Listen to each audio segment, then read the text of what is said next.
He looked her up and down, then laughed. "What are you, a sergeant?" He smirked. What he didn't realize was that the sergeant he just mocked was a U.S. Marine 4-star general. And when she spoke, the entire room went silent. This isn't just a story about rank. It's about an underestimated female leader who shattered every assumption inside the military's most respected walls. Stick around because the moment she revealed the truth, it changed everything. Please support us by subscribing to the channel and drop a comment to let us know where you're watching from. We'd love to see how far this story reaches. The tension in the Pentagon conference room was palpable as high-ranking officials gathered for a classified briefing. Among the sea of decorated uniforms and stern faces stood General Brooke Langford, calm, poised, and radiating an unshakable authority. At just 38, she was the youngest 4-star general in recent history, yet her presence commanded more respect than most twice her age. The room buzzed with quiet murmurs as Brooke stepped forward. A few skeptical eyes scanned her, their doubt barely concealed. She wore her combat uniform like a badge of hard-won triumphs, not ceremony. Her past deployments in conflict zones had earned her a reputation for strategic brilliance and unmatched composure under fire, though many in the room only knew her name from classified reports.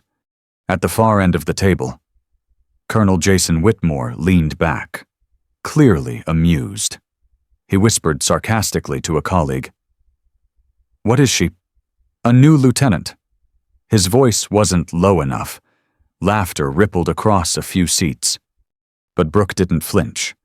She looked around, her gaze cutting through the condescension like a blade.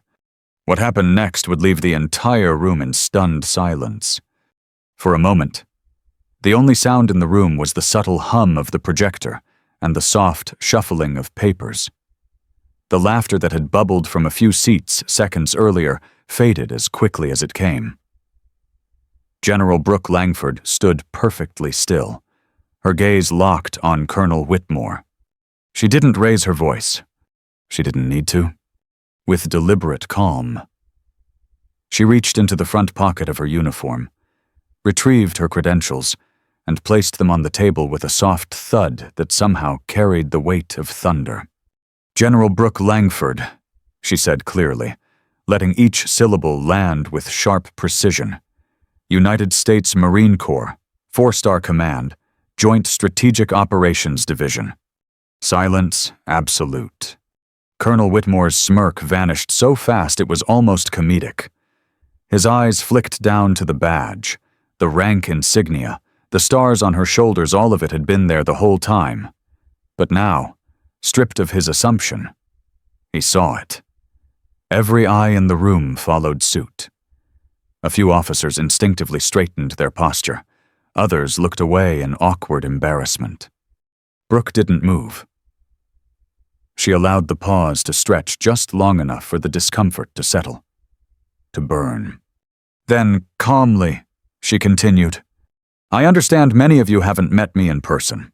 Until recently, I served in active combat zones across 3 continents.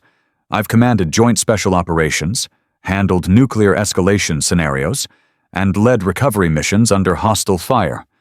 You've read the reports. You just didn't expect the name on them to look like me." Her voice never wavered. It was firm, clear, not confrontational, but undeniable. She wasn't asking for respect. She was stating a fact. She had earned it.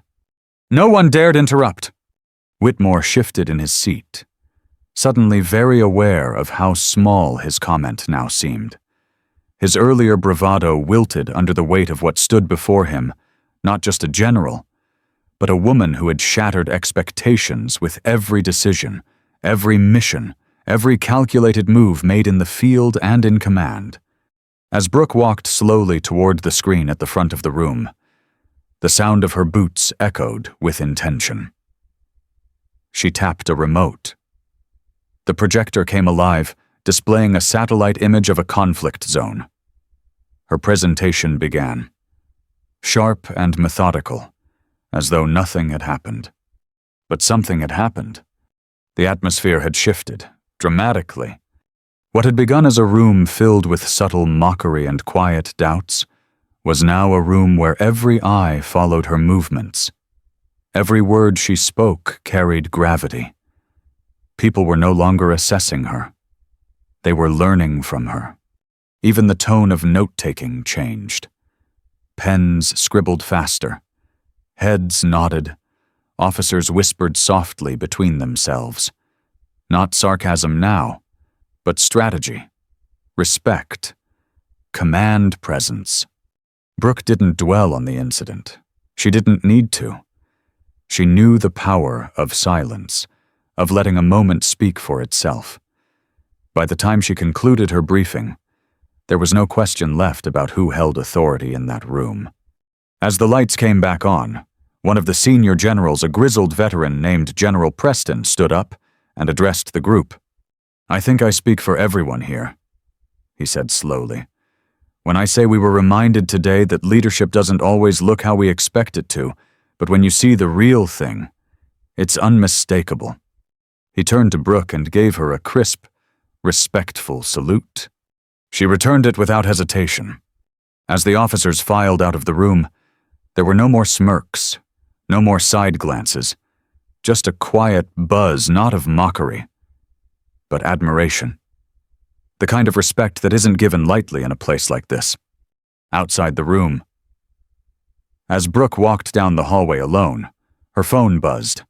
A message from a junior female officer she had mentored. "Saw what happened in the briefing. You made us proud today, ma'am." Brooke smiled faintly. Not out of pride for silencing the room, but for what it meant that a barrier had cracked. That next time, a woman wouldn't have to prove she belonged in the room. She would already be accepted as part of the structure, not the exception. For Brooke Langford, that was the real mission. And it was only just beginning. Just hours after the high-stakes Pentagon briefing concluded, General Brooke Langford stood at her office window overlooking Arlington.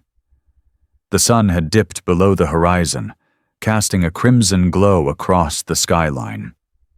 Her presentation had gone exactly as planned, strategic updates delivered, orders clarified, respect earned. But even in victory, Brooke rarely let her guard down. The battlefield wasn't always a place. Sometimes, it was a boardroom. Other times, it knocked when no one expected it. Her secure line rang. Only a handful of people had access to that line. It was coded red. She picked it up instantly. "Langford." A tight voice responded. "Ma'am, this is Command Watch. We've received an unconfirmed transmission from a drone unit over Sector 9 Delta, possible unauthorized movement near a joint civilian-military facility in Eastern Europe. We're trying to verify, but something feels off." Brooke's pulse didn't spike. Her instincts sharpened. Details. Surveillance feed glitched out for 7 minutes. When it returned, 2 heat signatures were gone. One of them was flagged as high-ranking NATO personnel. A silence stretched between them. That facility was crucial. If compromised, it could trigger not only diplomatic fallout, but a possible security breach of shared nuclear protocols. "I'll be there in 20, she said. Brooke moved quickly, grabbing her jacket and access codes. On her way out, she passed junior officers, who saluted with a newfound intensity. Moments ago, she had been a symbol of progress. Now, she was once again a guardian of peace, and time was not on her side. At the Joint Operations Command Center, lights glowed red. Large screens flickered with live satellite footage, maps, and encrypted communications feeds. The air was thick with urgency. Lieutenant Aria Jennings approached her. "General Langford, we're still sweeping for interference sources, but Commandant Ellis from NATO is unresponsive. He was inside the black zone." Brooke reviewed the layout. If someone wanted to abduct him, or worse during a systems blackout, they had exactly 7 minutes. That's precision-level planning. Jennings nodded grimly. "And that's not even the worst part." Brooke turned.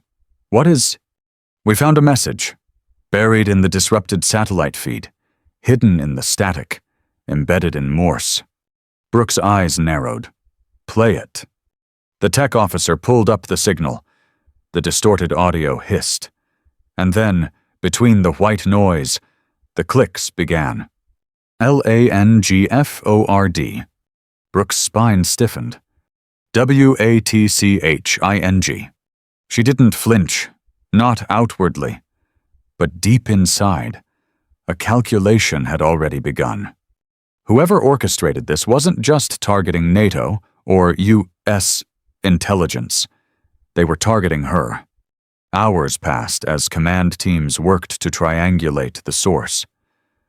Brooke sat at the center, orchestrating responses, deploying intel units, communicating with allied forces. Her expression remained composed, but the message echoed in her mind. This wasn't just a mission anymore. This was personal. She was being watched, studied, hunted, maybe not with weapons, but with psychological warfare. Someone wanted to shake her, to unravel the iron grip she held on every room she entered. At 0300 hours, they got a hit. A surveillance drone picked up a vehicle moving in a dead zone along a snow-covered path near the facility. The driver wore tactical gear with no national insignia. NATO Commandant Ellis was spotted in the back seat, unconscious. Brooke didn't hesitate. "Scramble Blackbird Recon and Falcon Team Bravo. No airstrikes unless confirmed lethal threat. I want Commandant Ellis alive, and I want whoever sent that message in custody." She turned to Jennings. "You're riding with me." The lieutenant blinked. "Ma'am, are you sure?" Brooke cut her off with a look. "This isn't a desk job. Let's go." On the ground, snow crunched under their boots as they approached the last known coordinates. The team moved silently under the cover of darkness. Brooke's breath steamed in the cold air, but her focus burned hot. Suddenly a flash. A secondary drone picked up a heat signature moving fast toward their perimeter. Incoming. Before they could respond, a small device skidded through the snow, emitting a sharp ping, not an explosive. A projector activated. A holographic face flickered to life in the air, masked, distorted. "You were fast. General Langford," it said, "but this was never about the Commandant." Brooke's eyes narrowed. "What do you want?" she said calmly. "To see if the legend lives up to the name," the voice replied. "So far, you don't disappoint." Then the image vanished. A decoy. A message. Another mind game. But it confirmed everything this enemy knew her. This was deeper than terrorism, deeper than espionage. This was targeted psychological warfare, and Brooke Langford had just become the center of it. As the real rescue team located Commandant Ellis nearby, drugged but alive, Brooke stood in the falling snow, already thinking 2 steps ahead. They had tested her. They had shown their face barely. And now, it was her move. Back at headquarters, the adrenaline had faded. But the pressure had only grown heavier. General Brooke Langford sat alone in the strategy room.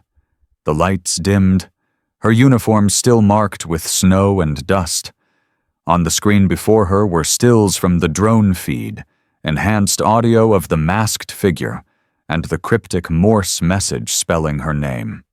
This was never about the Commandant, to see if the legend lives up to the name. The words looped in her mind, not as threats but as provocations, calculated, cold, personal.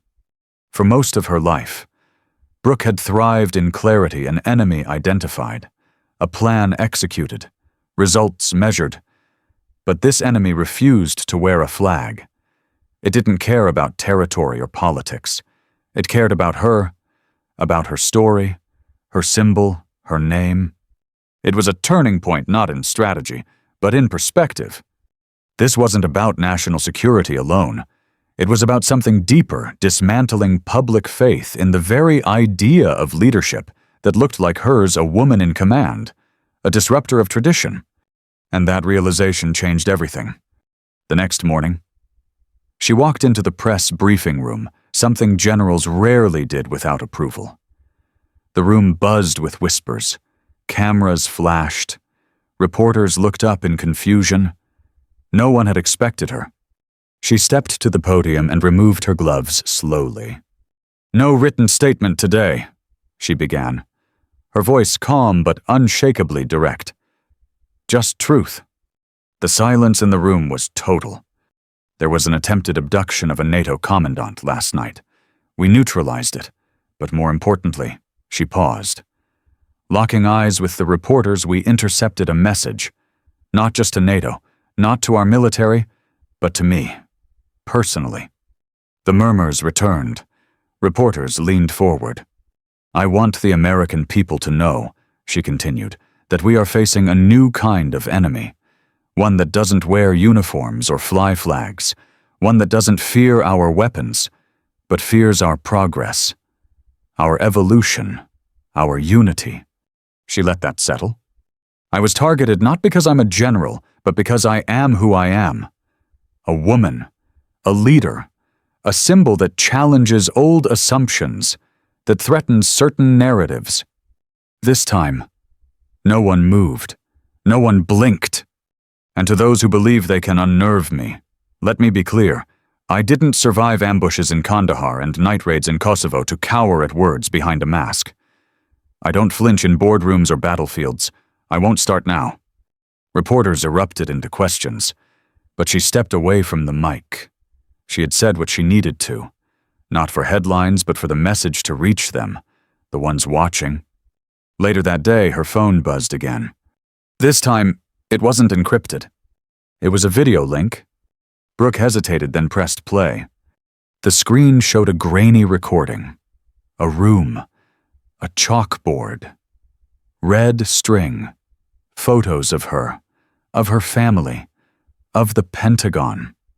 Zoomed-in shots of her walking alone. Notes written beneath. She walks alone at 1900 hours. Predictable. Her weakness isn't her gender. It's her conscience. Brooke paused the video. She looked away for just a second, not out of fear, but because something inside her had shifted. Not fear, not anger. Resolve. They wanted her to crack, to retreat into silence, to shift her tactics, compromise her identity, question her own strength. Instead, she saw it clearly now. They were scared, not of her firepower, but of what she represented. Of the hundreds of junior officers, male and female, who had written her letters. Of the next generation that looked to her not as a novelty, but as normal. Of a military and a society that was finally catching up to reality. Brooke turned to her aide. "Prepare a new directive. I want intelligence collaboration expanded, including cyber-psych profiling. This isn't just a military threat, it's a social insurgency, and I intend to meet it with full resistance." The aide nodded and left the room. Brooke stood alone again. But this time, not because she was isolated. She was leading from the front, not with guns, but with example, with clarity, with purpose. She had always believed that strength came from skill and precision. But now, she realized something deeper. True power was refusing to become what your enemies wanted you to be. In the days that followed her public address, something unexpected happened. General Brooke Langford became a name that extended far beyond the walls of the Pentagon. News outlets debated every syllable of her speech. Social media exploded with hashtags Khtihor Langford Strong, Face of Real Power, Khtihor Unshaken. But what surprised Brooke most wasn't the attention, it was the response within the military itself.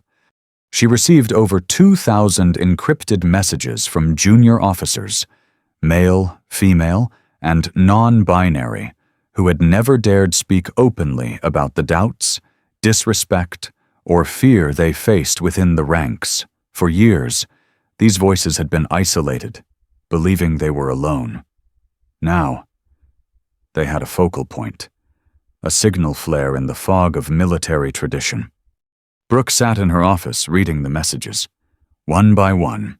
"I didn't know someone like you could rise that high. Now I know I can aim higher. You're calm in that room. That's what leadership looks like. That's what I want to be. I thought I had to change who I was to survive. But you've shown me it's possible to lead without compromise." And with each message, something became clearer. This attack wasn't just an act of aggression, it was an invitation. An invitation to lead differently. 3 days later, Brooke requested a classified summit with the Secretary of Defense, top Joint Chiefs, and select members of the Cybersecurity Command. She opened the meeting with a simple sentence. "The old battlefield is shifting. We need a new doctrine, not just in defense, but in leadership." Eyebrows raised. Some leaned back, others leaned in. Brooke continued. "We've been hit by a hybrid threat, not just physical or digital, but symbolic. Psychological warfare aimed at the very idea of who is allowed to lead.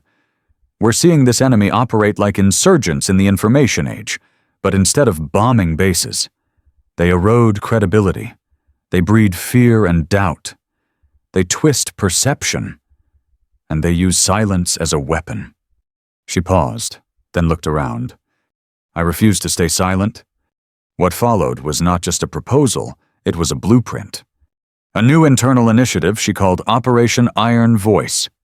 It combined counter-psych ops, internal mentorship for underrepresented officers, real-time cultural threat assessment units, and digital trust building through verified communication channels between high-ranking officials and base-level personnel. "Transparency is our counterweapon," Brooke said firmly. "In an era where doubt spreads faster than data, clarity is power." The Secretary of Defense leaned forward, intrigued. "You're suggesting we go public with parts of this?" Brooke didn't blink. Controlled transparency. We don't show weakness, we show strength through unity. Let the public see that our leadership isn't fractured. Let them see that we evolve, that we're not afraid to talk about what our enemies hope we'll hide. It was bold. It was risky. And it was approved. By the end of the week, Operation Iron Voice had begun its first phase, an internal military-wide campaign to reinforce confidence in leadership through visible communication, targeted mentorship, and a new advisory council on digital psychological threats with General Langford as its appointed head. The real turning point, however, came from an unexpected source.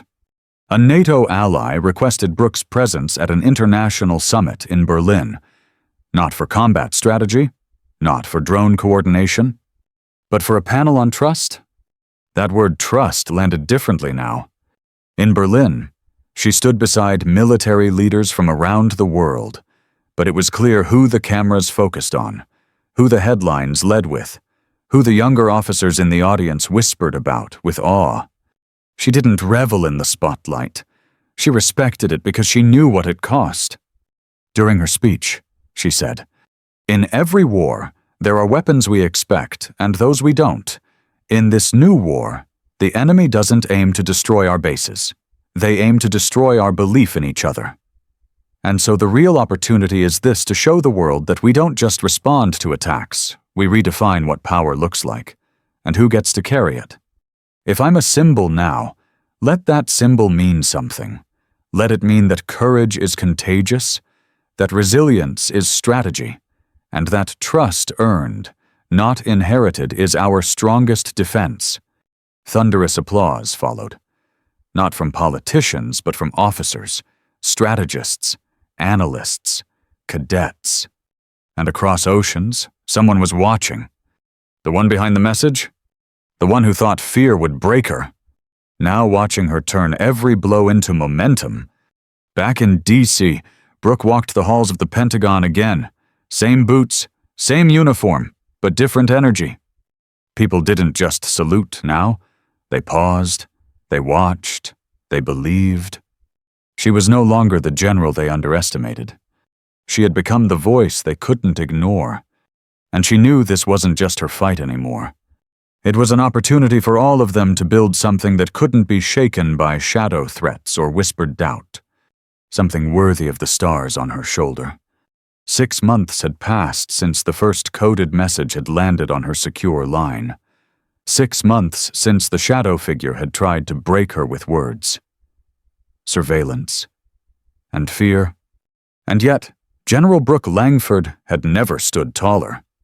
The halls of the Pentagon, once cold and indifferent, now pulsed with a quiet energy when she passed. Not from fanfare. Not from fame.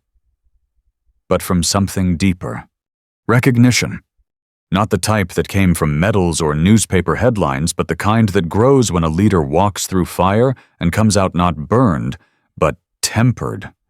In that time, Operation Iron Voice had become a model not only across us military branches, but also adopted in early form by allied nations. Officers were no longer afraid to speak. Junior ranks reported a spike in morale. Mentorship participation had doubled. And trust in leadership, once flatlining, had begun to climb. But Brooke never claimed credit. In fact, she avoided it. She had grown past the need for validation. Instead, her focus shifted entirely legacy over legacy building. The shift wasn't just strategic, it was personal. One night, after an exhausting 14-hour day of intel reviews, NATO consults, and joint task force planning, Brooke sat in her office alone. A knock broke the silence. It was Lieutenant Aria Jennings. "Ma'am," Jennings said quietly. "I know it's late, but do you have a second?" Brooke gestured for her to come in. Jennings approached slowly, then placed a small envelope on the desk. "I was going to send this through formal channels, but I think you should read it directly." Brooke opened it and began to read. It wasn't a memo. It was a recommendation letter for Jennings to be promoted early. The letter had already been signed by 2 superior officers, but the note attached was handwritten. "General Langford, we believe Lieutenant Jennings has demonstrated extraordinary clarity, courage, and control under pressure. She reminds us of someone. Preston and Adam, Coleman." Brooke looked up, her eyes meeting Jennings. "I had no idea," she said softly. Jennings stood straighter. "Because I didn't need you to know. I just needed to learn from you." The words struck deeper than any honor ever had. Because Brooke realized she had become the leader she once needed. Weeks later, she visited a naval academy as part of a mentorship tour. She was scheduled for a brief appearance, just a handshake, a photo, a speech. Instead, she stayed 4 hours. She spoke not only about strategy, but vulnerability. Not just about rank, but about the responsibility that comes with being underestimated and the discipline it takes not to become bitter, but better. A cadet asked her. "How do you deal with people who still doubt you?" Brooke smiled faintly. "I don't spend energy proving them wrong anymore. I focus on proving my team right." That line would be quoted on walls, in field journals, and even etched into the leadership handbook of the Academy 2 years later. Her character growth wasn't marked by one grand speech or a single act of heroism, but by hundreds of quiet decisions, staying composed during hostile debates, redirecting praise to junior officers, listening longer than she spoke, speaking only when it mattered most, showing up, again and again. She no longer walked with the quiet fear of being the exception. Now, she walked with the calm certainty of being the example. One evening, as the sky dimmed over Washington, Brooke stood on the rooftop of the Department of Defense building, alone, watching the lights of the city below. She remembered her first day in uniform, full of fire and doubt, unsure if she would last a year, let alone decades. She remembered the smirks in the early years, the whispered remarks. She remembered the night her name appeared in Morse code, buried in static, someone daring her to flinch. And she remembered what followed. She didn't flinch. She built a movement. Not one based on vengeance, but on vision. Not on anger, but on alignment. Not on dominance, but on dignity. As she stood there, her phone buzzed with a final update from an international cyber unit. Shadow source confirmed, neutralized, final trace routes disconnected. It was over. The psychological war they started had failed. But Brooke knew something deeper. She hadn't just survived the fire. She had forged something new from it. Herself, her team, and a model of leadership built not on fear, but on unshakable integrity. The day General Brooke Langford officially stepped down from her active command post, the auditorium at Arlington Hall was filled to capacity. Military personnel from every branch had come, allies from around the world, young cadets from academies across the country, even former critics, now silent observers, sat respectfully among the crowd. But Brooke didn't walk onto that stage with fanfare. She walked with purpose. No drumroll, no long introduction. Just the echo of her boots, a sound everyone in that room had come to associate with calm before command. She approached the podium, eyes scanning the faces before her. And then she spoke not as a general giving orders, but as a leader passing the torch. When I was first assigned command, I remember walking into a room full of powerful men who didn't believe I belonged. I wasn't angry. I was ready. And yet, no amount of training prepares you for being seen as a disruption simply because of who you are. But if there's one thing I've learned in all my years of service through conflict zones, through silence, through shadow wars, it's this. You don't change systems by yelling at them. You change them by outlasting them. You don't earn respect by demanding it. You earn it by standing so firmly in who you are that even your critics must fall silent. Her words hung in the air, heavy, but healing. Then she smiled. To every young officer who's been told you're too different, too soft, too bold, too much, I'm here to tell you, you're exactly enough. The future doesn't need 1,000 copies of yesterday's leaders. It needs one fearless original, and that might be you. Applause erupted not the polite kind, but the kind that carried conviction. The kind that said, "We hear you. We believe you. We're with you." After the speech, as Brooke exited the stage, she was met by a line of cadets waiting to shake her hand. But the first didn't offer a handshake. She saluted. Firm. Proud. Eyes locked with admiration. "Permission to speak, ma'am." Brooke nodded. The cadet stepped forward. "I used to think leadership looked like someone else. A man. A voice louder than mine.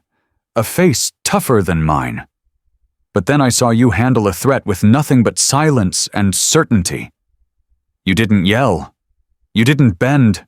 You just stood." Brooke's eyes softened. "Ma'am," the cadet continued, voice trembling slightly, "I joined because of you. That moment, that sentence was worth more than any medal." Later that evening, Brooke stood in the nearly empty auditorium. Only the janitorial staff remained.